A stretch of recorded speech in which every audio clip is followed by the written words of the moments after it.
저희가 세상 속에서 정말 살아가면서 저희의 부족함을, 저희의 연약함을 매일 깨닫습니다. 살아계신 하나님을 매일 구하는 저희들이 되게 하여 주시기를 원합니다. 이렇게 귀한 시간에 하나님 앞에 다시 한번 모였습니다. 우리를 불쌍히 여겨주시사 오늘 살아있는 하나님의 말씀이 선포되게 하여 주시기를 원합니다. 정말 가장 부족한 자가 가장 귀하신 하나님의 말씀을 들고 단위에 섰습니다. 살아있는 하나님의 말씀이 하나님의 뜻대로 온전히 선포될 수 있도록 말씀은 전하는 자와 말씀을 받는 자들의 마음 문을 다 성령께서 주관하여 주실 줄 믿습니다. 모든 것을 주님께 맡겨드리며 살아계신 예수님의 이름으로 기도했습니다. 아멘. 오늘 하나님의 말씀은 마태복음 5장 1절에서 3절까지입니다.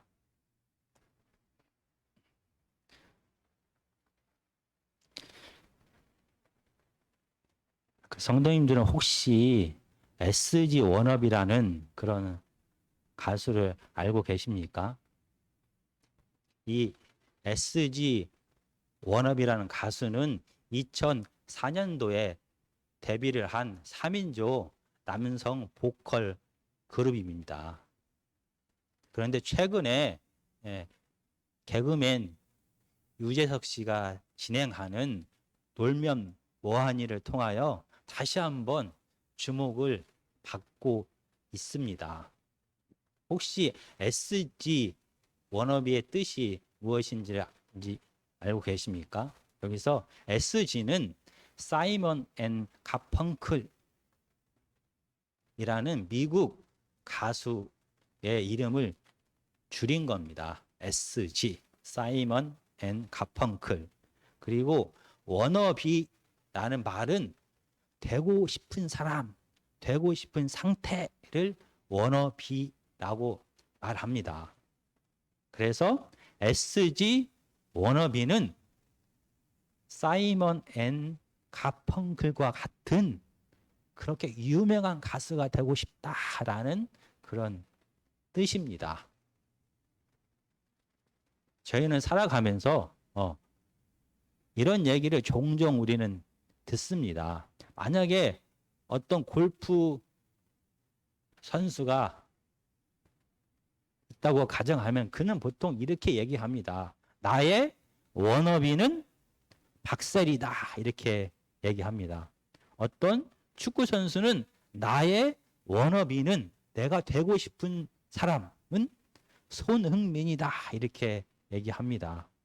비록 그 사람이 박세리가 아니고 손흥민 선수가 아닐지라도 이 말 속에는 나는 박세리 선수나 손흥민 선수처럼 성공한 선수가 되고 싶다. 그래서 많은 재물도 얻고 인기도 얻고 싶다라는 그런 말입니다. 저희들은 살아가면서 이렇게 우리가 건강하고 싶어 합니다. 우리가 이렇게 부유한 자가 되기를 원합니다. 우리는 성공한 사람이 되기를 원합니다. 그래서 다른 많은 사람들로부터 인정받기를 원합니다. 많은 사람들이 이렇게 되고 싶어 하는 워너비가 다 있을 것입니다. 오늘 하나님의 말씀은 마태복음 5장입니다. 마태복음 5장 1절에서 3절 말씀입니다. 우리의 주인 되시는 예수 그리스도께서 하나님 나라 백성의 워너비가 무엇인지를 오늘 하나님의 말씀을 통하여 얘기를 합니다. 우리가 살펴보겠습니다. 마태복음 5장 1절에서 3절입니다. 제가 읽겠습니다. 예수께서 무리를 보시고 산에 올라 앉으시니 제자들이 나아온지라 입을 열어 가르쳐 이르시되 심령이 가난한 자는 복이 있나니 천국이 그들의 것임이요. 드디어 하나님 나라가 시작되었습니다. 이스라엘의 왕으로 오신 예수님은 예루살렘이 아닌 변두리 갈릴리에서 하나님 나라를 시작하셨습니다. 당시 유대의 지도자들이 아닌 갈릴리의 평범한 제자들과 함께 하나님 나라를 시작하셨습니다. 그리고 갈릴리에서 하나님의 나라를 선포하고 하나님의 말씀을 가르치고 그리고 연약한 자들을 고치셨습니다. 그러자 많은 사람들이 예수님의 사역에 반응하기 시작합니다. 그래서 정말로 무리가 예수님 앞에 모여들었습니다. 그러자 이 무리를 앉히시고 예수님은 산에 올라서 말씀하셨습니다. 우리가 지금까지 봤던 것처럼 마태복음은 예수 그리스도를 이스라엘의 대표, 이스라엘의 왕이다라고 표현을 합니다. 그래서 예수 그리스도 개인이 겪은 사건을 과거의 이스라엘 백성 또는 모세가 겪은 사건과 비교하면서 계속 기록하고 있습니다. 예수님 때문에 겪었던 베들레헴 지역의 헤롯 왕의 학살, 그리고 애굽으로 피신한 사건, 애굽에서 다시 돌아온 사건, 이 각각의 사건들을 과거에 이스라엘과 모세가 겪은 사건들과 비교하면서 기록하고 있습니다. 왜냐하면 예수 그리스도는 이스라엘의 대표이고 이스라엘의 왕이기 때문입니다. 오늘 이 본문의 말씀도 마찬가지입니다. 지금 새롭게 예수 그리스도를 통하여 하나님 나라가 시작되었습니다. 그리고 살아계신 이스라엘의 왕이신 예수님은 하나님 나라의 질서가 어떠한지, 하나님 나라의 통치 원리가 무엇인지, 하나님 나라의 지혜가 무엇인지를 가르치기 시작합니다. 근데 마태는 특별히 이 예수님께서 가르친 장소를 산에 집중을 합니다. 이 같은 팔복, 산상수훈, 이 같은 말씀을 기록한 누가복음에는 산이라는 말이 없습니다. 그런데 마태복음은 예수님이 산에서 이 하나님의 말씀을 전했다라고 특별히 강조합니다.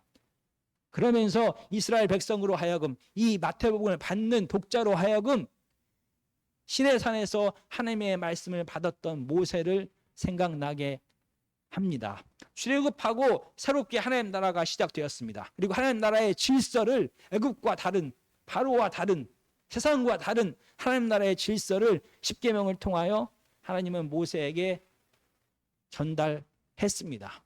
마찬가지입니다. 예수 그리스도를 통하여 새롭게 하나님 나라가 시작되었습니다.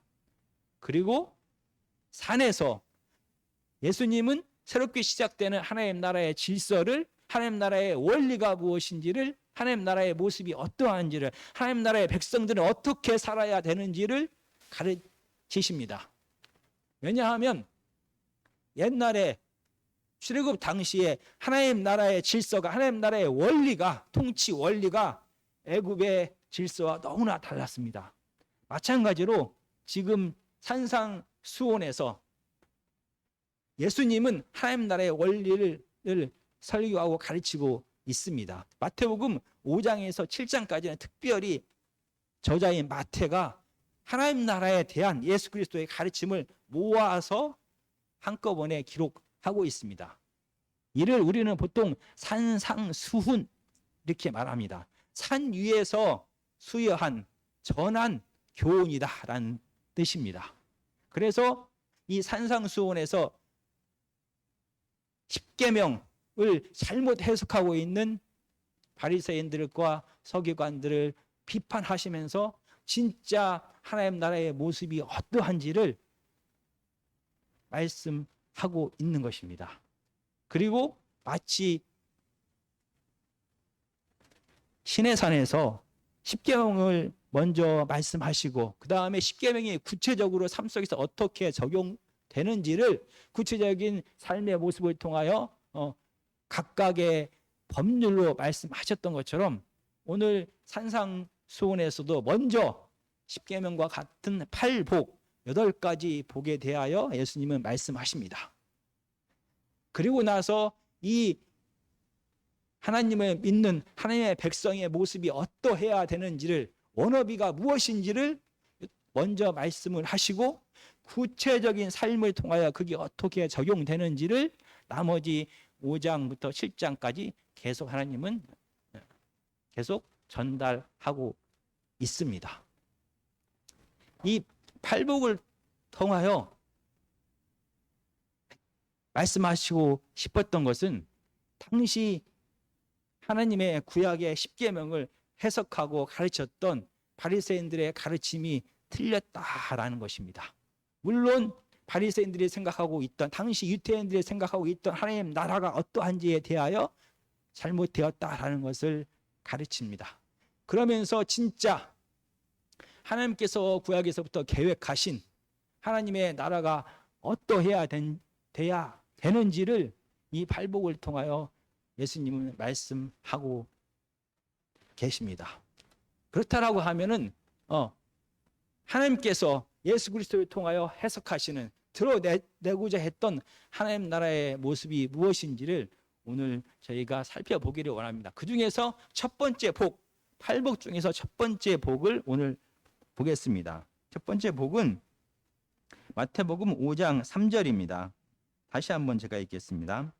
심령이 가난한 자는 복이 있나니 천국이 그들의 것임이요. 이 각각의 단어들을 우리가 깊이 있게 연구했을 때 심령이 가난한 자가 어떤 사람인지를 우리가 잘 알게 됩니다. 여기 우리 한글로 번역된 이 5장 3절은 심령이 가난한 자는 복이 있다, 이렇게 이런 순서로 기록되었습니다. 그러나 이 원문, 헬라어 원문은 제일 먼저 앞에 나오는 단어가 복이 있다라는 단어가 제일 먼저 나옵니다. 그래서 복이 있다는 뜻이 무엇인지를 저희가 살펴보겠습니다. 이 복은 당시 예수님 당시에 걱정과 근심이 없는 상태라고 일반적으로 이렇게 사용되었습니다. 성경이 아닌 그 당시에 헬라 문화 속에서 복은 걱정과 근심이 없는 상태라는 그런 뜻을 가지고 있습니다. 아마 저희들도 걱정과 근심이 없는 상태, 복받은 상태라고 우리가 그냥 생각할 수 있을 것입니다. 그런데 우리들의 일반적인 생각과 다르게 성경은 이 복을 다르게 정의를 합니다. 우리가 구약을 먼저 살펴보면 창세기에서 복은 하나님의 생명력이 복입니다. 그리고 시편에서는 하나님과 함께하는 삶이 바로 복이 됩니다. 그래서 구약에서는 복이 하나님과 함께하는 삶 또는 하나님으로부터 받는 생명력을 우리는 그 당시에 구약의 사람들은 복이다라고 생각을 했습니다. 그렇다면 신약에서는 복이 무엇인지를 살펴보겠습니다. 이 복이란 단어가 아까 좀 전에 설명했듯이 일반적으로는 걱정과 근심이 없는 상태를 많은 사람들이 복이다라고 생각을 했습니다. 근데 이 복이란 단어가 시에서 시적인 언어로 사용될 때는 성경이 아닌 그 당시 사람들도 좀 다르게 생각했습니다. 신들이 누리는 행복, 당시 그리스 로마 문화 속에는 많은 신들이 존재했습니다. 그 신들이 누리는 행복을 복이다라고 생각을 했습니다. 그래서 이 복은 신들이 누리는 행복 또는 이 신의 행복에 참여하여서 누리는 행복, 이런 개념으로 이해했습니다. 그런데 우리 신약 성경 속에서도 아마 비슷하게 이렇게 복을 해석하는 것 같습니다. 특별히 오늘 팔복에서도 복은 하나님의 임재와 다스림을 통하여 얻는 행복, 기쁨을 복이다라고 합니다. 그래서 하나님을 믿는 백성들의 원업이 되고 싶어하는 모습, 되고 싶어하는 상태는 바로 하나님께서 말씀하시는 복을 받는 겁니다. 바로 하나님의 임재와 다스림을 통하여 누리는 행복, 기쁨, 안식을 맛보는 것, 누리는 것을 복이다라고 생각을 했습니다. 그렇다라고 하면은 하나님의 백성들의 원업이, 하나님의 백성들이 정말로 받고 싶은 상태, 되고 싶은 사람의 모습이 무엇인지를 조금 더 살펴봐야 됩니다. 그 다음 단어가 심령입니다. 그러면 심령이 이 가난한 자는 복이 있다라고 얘기를 했습니다. 심령은 우리가 호흡, 바람, 영혼, 생명이라는 뜻을 갖고 있습니다. 그리고 이 단어는 하나님의 영, 성령이라는 단어로 사용됩니다. 그리고 이 단어가 사람에게 사용될 때는 사람의 영, 사람의 영혼이라는 말로도 쓰이게 됩니다. 그래서 오늘 마태복음 5장 3절에서는 이 심령은 하나님의 영혼, 성령이 거하는 곳으로 사람의 가장 본질적이고 은밀한 부분이다라고 이렇게 얘기를 합니다. 사람의 겉사람이 아닌 사람의 속 가장 깊은 곳에 가장 본질적인 상태로 이 영 안에, 영혼 안에, 심령 안에 하나님의 영이 임한다라고 사람들은 생각을 했습니다.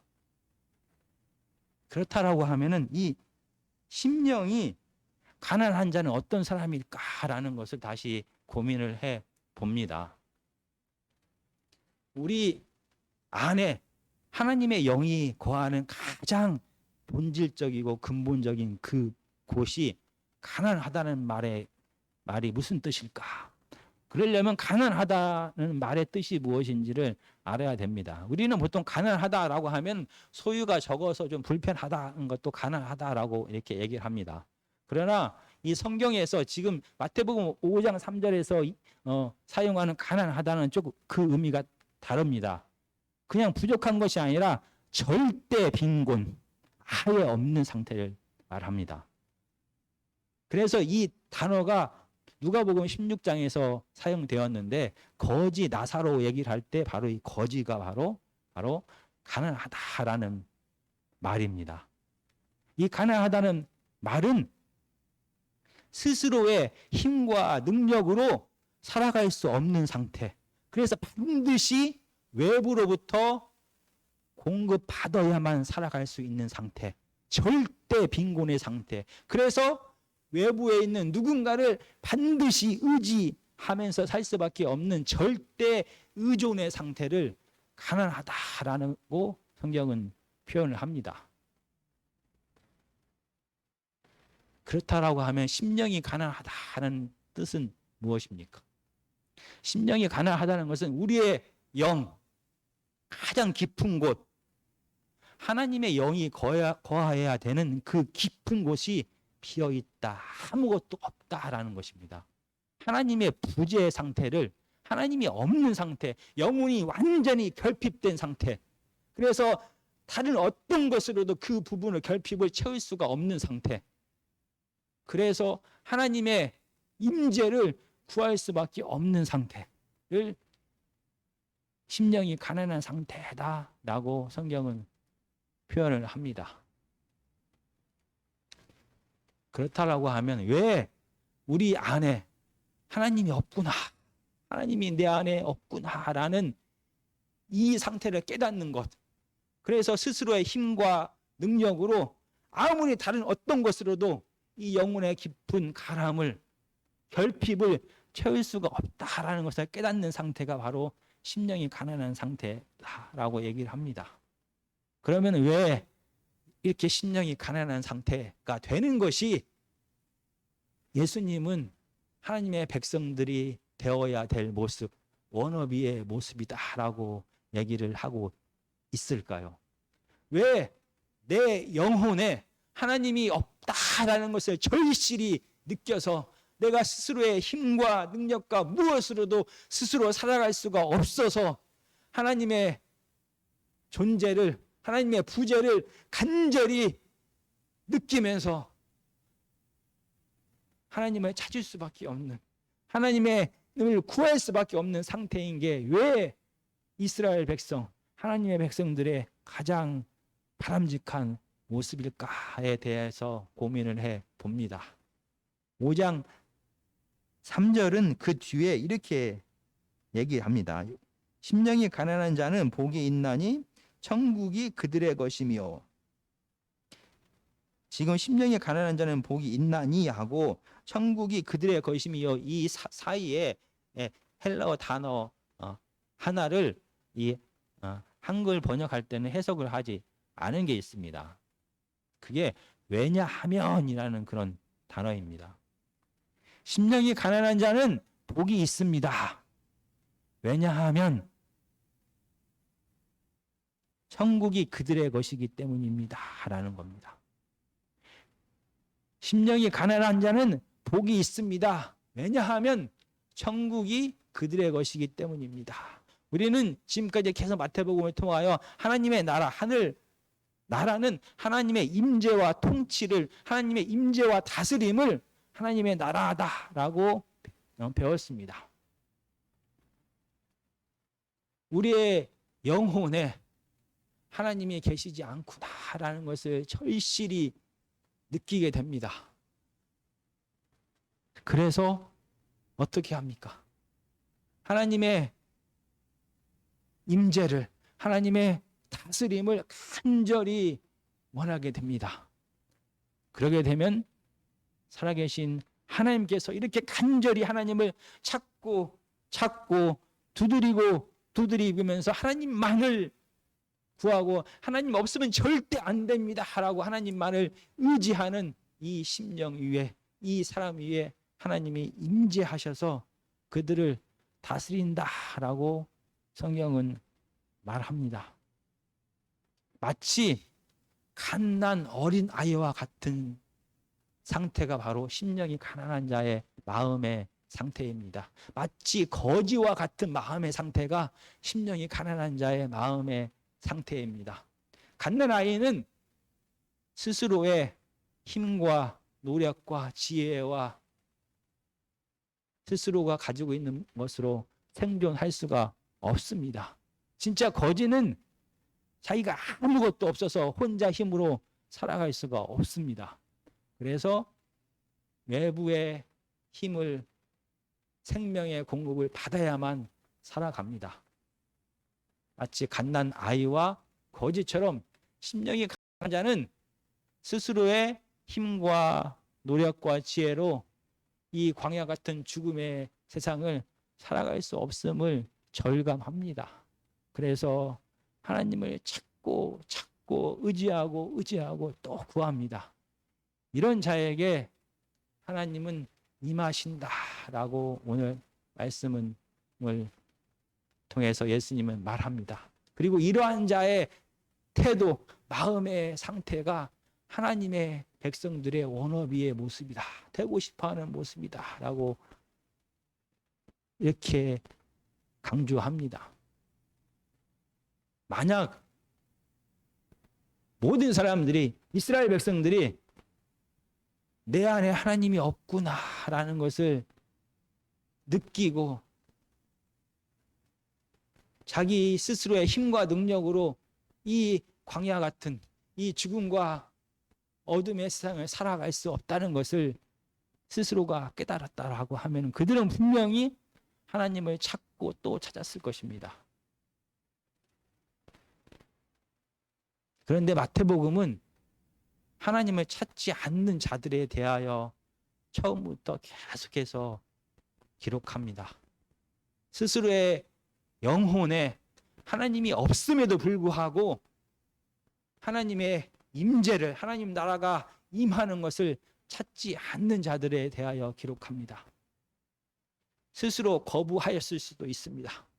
하나님의 임재를, 하나님의 나라가 임하는 것을, 스스로의 영혼 안에 하나님이 없다는 것을 인정하지 않았을 수도 있습니다. 아니면 이런 하나님의 나라의 임재를 계속 거부하다 보니까 스스로 내 안에 하나님이 없다라는 것을 느끼지 못했을 수도 있습니다. 그래서 마태복음은 이스라엘의 지도자들이 하나님의 나라를 거부했다라고 계속해서 얘기를 합니다. 누가 하나님의 나라를 거부합니까? 스스로가 부유하다라고 생각하는 자들이 하나님의 나라를 거부합니다. 바로 이스라엘의 지도자처럼 그들은 하나님의 다스림을, 하나님의 임재를 거부했습니다. 왜냐하면 그들은 이미 그 땅에서 권력과 힘을 가지고 있는 부유한 사람들이었습니다. 헤롯 왕은 스스로가 왕이었기 때문에 또 다른 하나님의 이스라엘의 왕이 오는 것을 원하지 않았습니다. 심지어 그 왕을 죽이려고 했습니다. 당시 이스라엘의 바리새인들과 서기관들은 이미 하나님의 율법, 구약의 율법이 아닌 스스로의 장로들의 전통을 더 귀하게 생각했습니다. 그들은 하나님의 나라가 임하여 새로운 하나님의 질서, 새로운 하나님의 율법, 새로운 하나님의 법을 그들에게 전달되는 것을 원하지 않았습니다. 이미 그들은 그들의 전통, 그들의 법을 가지고 있었기 때문입니다. 그들은 부유했기 때문에 하나님의 나라를, 하나님의 임재를 원하지 않았습니다. 당시 대제사장들과 유대교 종교 지도자들 역시 마찬가지였습니다. 그들은 성전에서 하나님과 이스라엘 백성들이 만나고 그 안에서 하나님을 예배하게 하는 것이 그들의 성전에서의 사역이었습니다.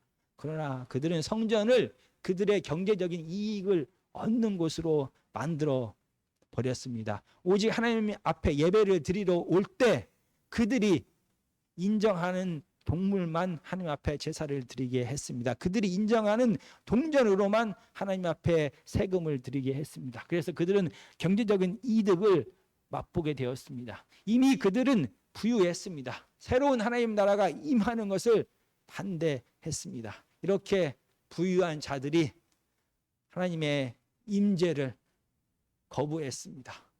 의도적으로 계속 반복적으로 우리 안에 하나님이 필요하다는 것, 우리 안에 하나님이 없다라는 것을 의도적으로 거부하다 보니까, 반복적으로 거부하다 보니까 그들은 하나님의 부재를, 하나님이 그들 안에 없다는 것을 느낄 수가 없었습니다. 그래서 하나님을 찾지 않았습니다. 하나님의 임재를 구하지 않았습니다. 하나님의 다스림을 원하지 않았던 것입니다. 반대로 그러면 어떤 상태가 되었을 때 이스라엘 백성들은 하나님의 임재를, 하나님 나라가 오는 것을 원하게 되고 간절히 바라게 될까요? 자기 안에 하나님이 없다라는 것을 어떤 상태일 때 그들은 더 절실하게 느끼게 될까요? 이 같은 이 팔복에 대하여 얘기한 누가복음에서는 이 심령이라는 단어를 빼버립니다. 우리가 한번 찾아보겠습니다. 누가복음 6장 20절입니다. 제가 읽겠습니다. 예수께서 눈을 들어 제자들을 보시고 이르시되 너희 가난한 자는 복이 있나니 하나님의 나라가 너희 것이며. 이 심령이 가난한 것을 앞에 심령, 우리의 영혼, 하나님의 성령이 임하는 그곳이 비어있는 상태, 가난한 상태가 아닌 그냥 가난한 자들은 복이 있다라고 얘기합니다.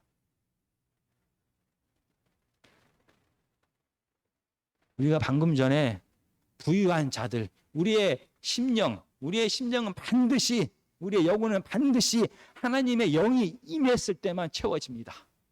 그럼에도 불구하고 우리의 심령이 아닌 다른 외부적인 부유함이 우리로 하여금 하나님의 영이 우리 안에 없다라는 것을 잊게 합니다. 세상적인 힘과 권력과 부유함이 하나님이 내 안에 없음을 잊게 합니다.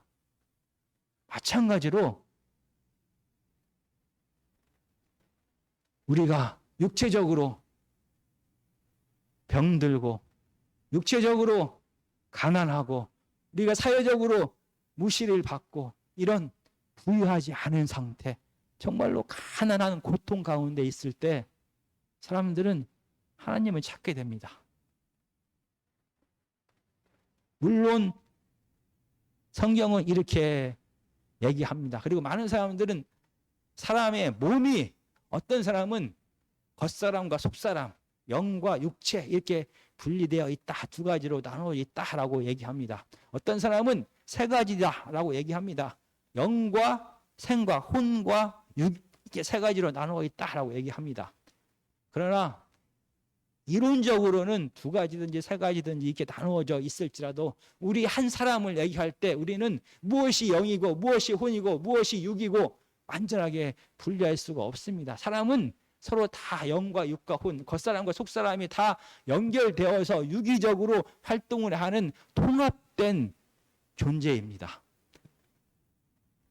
그래서 우리의 속사람이, 우리의 영혼의 가람이, 영혼의 병듦이 우리의 육체에도 영향을 그대로 미치게 됩니다. 만약에 우리가 마음이 슬프고 외롭고 아프고 우리의 믿음이 연약해질 때 우리의 육도 우리의 속사람의 연약함에 반응을 하여 같이 약해집니다.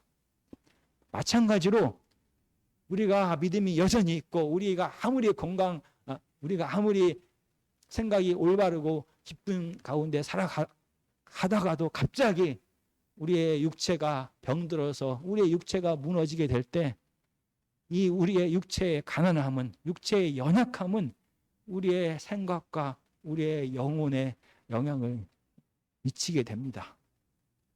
방금 전에 우리가 얘기했던 것처럼 이 이스라엘의 지도자들이 그들의 부유함 때문에 그 속에 있는 하나님의 영이 거하는 영혼의 가람을 잊고 살았던 것처럼 마찬가지로 우리의 연약함이, 우리의 가난함이, 우리의 병듦이 우리 안에 있는 하나님을 찾게 합니다. 더 갈구하게 합니다. 내 힘과 능력으로 이 모든 것을 헤쳐나갈 수 없다라는 것을 깨닫게 됩니다. 그래서 성경은 우리가 가난하고 연약하고 병들었을 때, 그리고 다른 사람들의 무시를 받았을 때, 이스라엘 백성들의 상태로 말하면 포로가 되었을 때 그들은 하나님을 찾았습니다. 다윗 왕의 선한 정치 속에서 가나안 땅에서 평화롭고 부유하고 승리하면서 살아갈 때는 그들은 하나님을 잊어버렸습니다. 하나님을 버리고 하나님을 배신했습니다. 그 결과 하나님은 이 죄악에 관영한 이스라엘과 함께 할 수가 없었습니다. 하나님이 떠나버렸습니다. 그래서 그들은 포로기 생활을 겪게 됩니다. 그들의 포로기는 그들이 정치적으로, 경제적으로, 육체적으로 고난받았다는 것보다 더 깊은 의미를 갖고 있습니다. 그들의 포로기는 하나님이 그들 가운데 없다라는 그런 시대였습니다. 그래서 그들의 육체가, 그들의 경제가, 그들의 사회 생활이 무너졌을 때 이스라엘 백성들은 다시 하나님을 찾게 됩니다. 우리 스스로의 힘과 노력으로 우리가 할 수 없습니다 라고 고백을 합니다. 갓난 어린아이와 같이, 거지와 같이 나의 삶을 오직 하나님께서만 구원하실 수 있습니다 라고 말하며 하나님을 찾게 됩니다. 그때 살아계신 하나님께서는 이스라엘에게 다시 임하셔서 그들의 그 영혼에 임하셔서 그들을 통치하고 다스렸던 것입니다. 우리의 영혼이 가난해졌을 때 하나님의 나라가 그 사람 속에 임한다라고 예수님은 말씀하십니다. 이 세상에서는 가난한 거에 대하여 좋아하는 사람이 아무도 없습니다. 당시 이스라엘 백성들도 마찬가지였습니다. 그들은 부유하고 싶었습니다. 그들은 건강하고 싶었습니다. 그들은 높아지고 싶었고 그들은 승리하고 싶었습니다. 그래서 가난한 거, 병든 거, 버려지는 것은 하나님의 저주를 받은 것이다 라고 생각을 했습니다. 그러나 새롭게 하나님 나라가 시작되면서 하나님은 세상의 질서와 세상의 지혜와 세상의 가치와 정반대되는 이야기를 오늘 처음부터 이렇게 말씀하십니다. 가난한 자들이 복이 있다. 가난한 자들의 마음의 상태가 바로 하나님을 믿는 하나님의 백성들이 되어야 될 워너비인 상태인 것이다 라고 얘기를 합니다.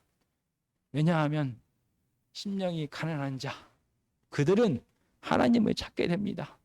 스스로의 힘과 능력과 지혜로 아무것도 할 수 없다는 것을 절실히 느끼는 자만이 하나님을 찾고 또 찾고 의지하고 의지합니다. 이렇게 하나님을 찾고 의지하는 그 사람의 삶 속에 하나님은 임하십니다.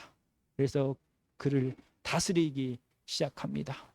바로 예수님이 말씀하셨던 이 하나님의 백성의 워너비의 모습은 부유한 자의 모습이 아니라 가난하고 병들고 어렵고 외롭고 다른 사람들이 보기에 저주받은 그 마음의 상태를 갖는 자가 바로 가장 복된 자, 하나님의 임재와 다스림을 경험하는 자다라고 말씀을 하고 있는 것입니다. 이 마태복음 5장에서 7장까지는 이렇게 산상수훈을 통하여 먼저 앞부분에서 팔복에서 하나님의 나라의 원리, 질서, 지혜에 대해서 얘기를 합니다.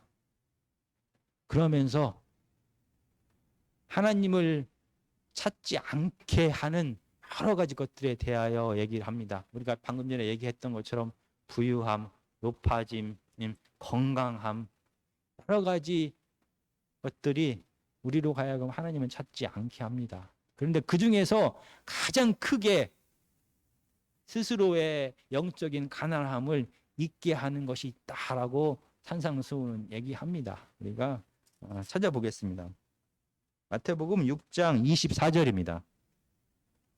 한 사람이 두 주인을 섬기지 못할 것이니 혹 이를 미워하고 저를 사랑하거나 혹 이를 중히 여기고 저를 경히 여김이라.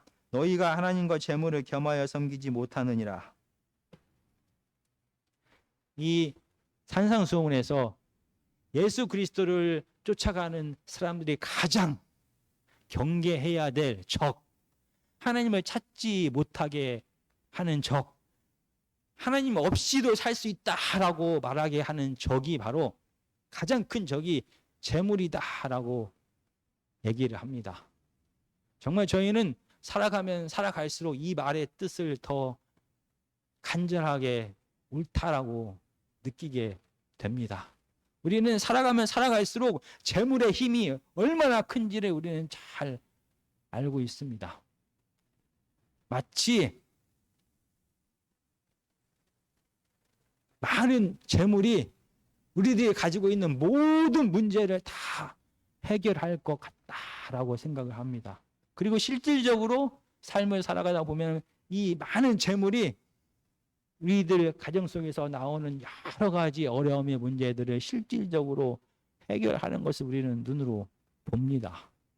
점점 하나님이 임재하셔서 그분이 다스리는 삶을 꿈꾸는 것이 아니라 어쩌면 많은 재물을 통하여 우리가 이 땅을 평화롭게 안정적으로 기쁨을 누리면서 살아가는 그런 꿈을 꾸게 됩니다. 그만큼 이 재물은 신과 같은 능력을 갖고 있다라고 얘기합니다. 그러나 우리의 삶 속에서 이 모든 문제를 해결할 것 같은 이 재물이 우리 삶의 광야 같은 삶, 죽음이 드리워진 이 어둠의 세상에서 재물이 모든 문제를 해결할 수 없다는 것을 또한 삶을 살아가면서 깨닫게 됩니다. 정말 예수 그리스도를 찾고 하나님을 찾는데 가장 크게 방해가 되는 것이 이 재물이다라고 성경은 얘기를 합니다. 그러면 어떻게 해야 됩니까? 만약에 여러분이 하나님의 입장이다라고 하면 어떻게 하시겠습니까? 여러분의 자녀가 힘들어합니다. 가난합니다. 그 자녀에게 많은 재물을 나눠주고 싶습니다. 그 자녀에게 건강을 주고 싶습니다. 그 자녀를 권세 있게 하고 싶습니다. 그 자녀에게 모두 원하는 것을 다 해주고 싶습니다. 그런데 그 자녀가 하나님이 주신 것 때문에, 하나님이 그의 삶을 부유하게 했기 때문에, 이 부유함 때문에 하나님을 찾지 않고 하나님을 떠나게 될까 하나님은 두려워하고 있는지도 모릅니다. 그러면 우리의 부유함이 하나님을 찾지 않게 만듭니다. 분명합니다. 그런데 하나님은 우리를 사랑하시기 때문에 우리가 이 땅을 살아가는 동안 필요한 것들을 분명히 채워주십니다. 우리를 건강하게 하십니다. 우리에게 지혜를 주시고 지식을 주십니다. 그래서 하나님께서 주신 이 모든 것을 사용하게 하십니다.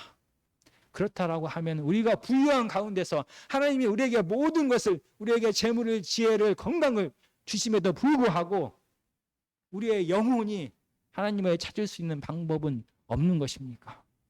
우리에게 모든 것이 다 주어졌음에도 불구하고 우리가 아무것도 없는 거지처럼, 아무것도 스스로 살아갈 수 없는 갓난 아이처럼 하나님을 의지하며 살아갈 수는 없는 것입니까? 오늘 이 물음에 대하여 팔복이 끝난 다음에 마태복음 5장 13절부터 16절까지는 그 해답을 저희에게 예수님은 주고 있습니다. 마태복음 5장 13절부터 16절까지입니다. 너희는 세상의 소금이니 소금이 만일 그 맛을 잃으면 무엇으로 짜게 하리요? 후에는 아무 쓸데없어 다만 밖에 버려져 사람에게 밟힐 뿐이니라. 너희는 세상의 빛이라. 산 위에 있는 동네가 숨겨지지 못할 것이요 사람이 등불을 켜서 말 아래 두지 아니하고 등경 위에 두나니 이러므로 집안 모든 사람에게 빛이 있느니라. 이같이 너희 빛이 사람 앞에 비치게 하여 그들로 너희 착한 행실을 보고 하늘에 계신 너희 아버지께 영광을 돌리게 하라.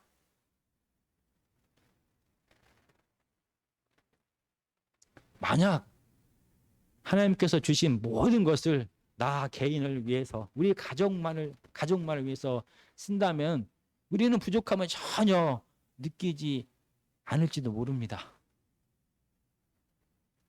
그러나 오늘 하나님의 말씀처럼 하나님의 백성이 이 세상에서 빛과 소금의 사명을 감당을 합니다. 스스로만 구원받고 스스로만 축복받고 스스로만 하나님의 임재를 통하여 행복한 것이 아니라 내가 누리는 이 행복과 축복을 내 이웃들에게 전하려 합니다. 그래서 하나님의 구원의 사역에 동참하기 시작합니다.